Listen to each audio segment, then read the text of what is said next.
Hello Jawas! In this video we're going to look at the electrical bits of the mask. We'll demonstrate how they're assembled and then put them through their paces to show you some of the options that you have when you're building the mask. In this particular video our work will be overseen by our Lothcat Maxwell. So let's look at our bits. This is our power assembly, which is basically a cut up USB cable with a switch added. This is our fan assembly, two 5-volt fans with a connector added, and because we're going to put these on our physical mask first and just have this connected to our main board. These are our Jawa eyes, which are basically LEDs with leads added and a current limiting resistor with each one. And here's our speaker. This is the heaviest part of the mask. This is a simple assembly. We've just added wires to the speaker. And then we have the main board. This is where basically all the electrical magic happens. Now this particular board has two remote control units installed, one here and one here. So we're going to borrow a little bit from TK lingo and we'll call this a hero unit with twice the sound possibilities of our normal Jawa mask. Now there are videos linked here to show you how to build each of these components. And if you're doing a group build, these separate builds are a great way to split up the work. But here, we're going to assume you've got all these built, and we're going to focus on how to put them together and then look at the mask, how the mask works, because it's a bit easier to see and talk about when it's just here on the table and not installed in the mask. With respect to assembly, all these components attach to the main board via these screw terminals. We just loosen up the screw, pop the wire in the hole, tighten it back down again, and it's attached. You'll need a tiny screwdriver like this one, which we supply with our kits, but basically it's easy. So let's take a look at what goes where. Everything on this board is labeled. So you see these pins are labeled power with the plus, which is where the red wire goes. That's the positive power, minus for black wire. The fan attachments are here, again, plus for red, minus for black, and then the speaker connections are on the end here. These aren't labeled plus and minus. The polarity really doesn't matter for these. Now where this gets a little bit interesting is the eyes. And you've got a choice here, whether or not you want your Jawa to be able to blink or not. So let's look at the connector for the eyes. We've got three labels here, G in the middle. And G is for ground, and basically that is where you're going to attach both of the black wires of your LEDs. However, we've got two other labels, B for blink and S for steady. Now trigger 0 on the first remote drops the power to the B connector and will make basically your Jawa blink by turning off the eyes if they're connected to that. So if you want your Jawa to blink, you end up putting both of the red wires of your LED to the blink terminal. Now, the S terminal has continuous power. So if you want to give up blinking, attach both red wires to the S terminal. You can also get a winking effect if you attach one eye to each, which is what I'm going to do here for demonstration purposes. Now, whatever you do with the eyes, trigger 0 does go to the sound card and will trigger any sound that you've got associated with that signal. Probably if you've got the eyes blinking, you want not to have a sound associated with trigger 0. And if you've got steady eyes, then you can use that trigger for an actual sound or a set of sounds. Okay, so that's the rundown on attachments. Let me quickly rig this sound system and we'll go through pairing the remotes and show you how it all works.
Okay, so here's the rigged unit.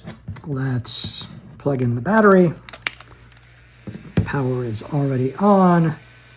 So this is a good start. We have fans running, we have eyes lit, and we've got a green status symbol from the soundboard. So now I've actually previously paired this receiver with a different remote control.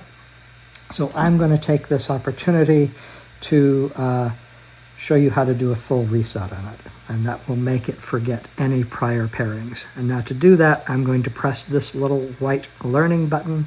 I'm going to press that 8 times. So let's give that a go.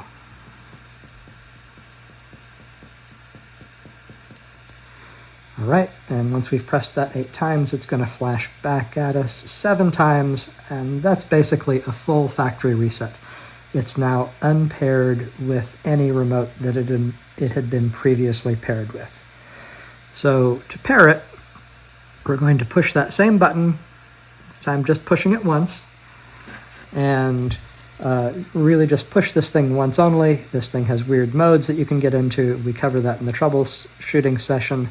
But if things go badly, you can always do the reset sequence and start over. So we push it once, we should get a red blink when we push it, and then a steady red light when it's ready to pair, and then we can push any button on our remote control. Oh, I've waited too long. I'm going to push this again, put that in pairing mode, and I'll push any button on a remote control, and I get a blink from that that indicates that we had a successful pairing.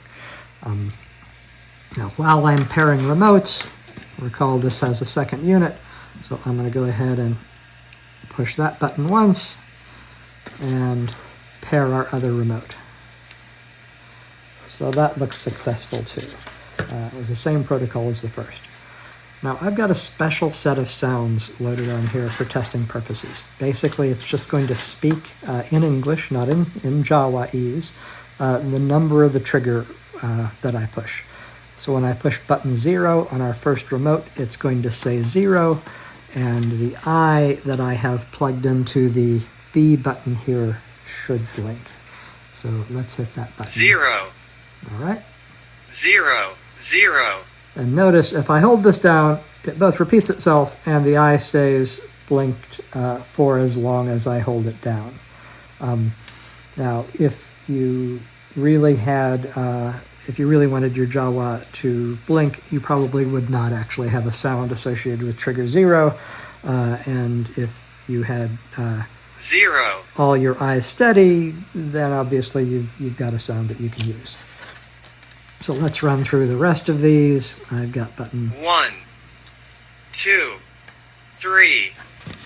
And then on the second remote, 4, 5, 6, 7. All right, so that's a full set of tests, and this unit seems to be good to go. We would then reload it with our Jawa sounds, and we're ready to run. Before I send you off to build the rest of the mask, I wanted to demo some more functionality of the soundboard. In the previous test, I just had a single sound associated with each trigger, but the board is capable of much more than that. Here I've taken the same board and I've loaded a different set of sounds to triggers 2 and 3. In particular, for trigger 2, it has a set of sounds that it cycles through in order, like this. Trigger 2B, Trigger 2C, Trigger 2A, Trigger 2B, Trigger 2C. So there are 3 sounds in this set, triggers A, B, and C, and you can have up to 10 on a single trigger. Now, for trigger 3, I also have a set of sounds, but rather than cycling through them, it chooses one from the set at random. Let's give that a try.